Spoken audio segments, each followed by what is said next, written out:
You ask Tiger to solve. This deals with linear equations with one unknown. The final result is a equals -3. Let's solve it step by step. Simplify the expression.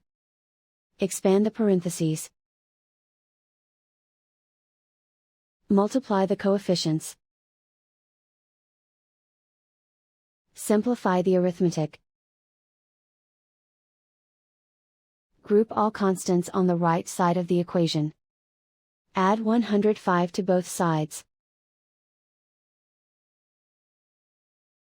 Simplify the arithmetic.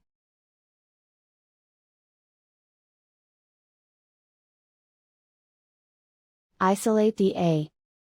Divide both sides by -30. Cancel out the negatives. Simplify the fraction. Move the negative sign from the denominator to the numerator. Find the greatest common factor of the numerator and denominator. Factor out and cancel the greatest common factor. And so the final result is a equals -3.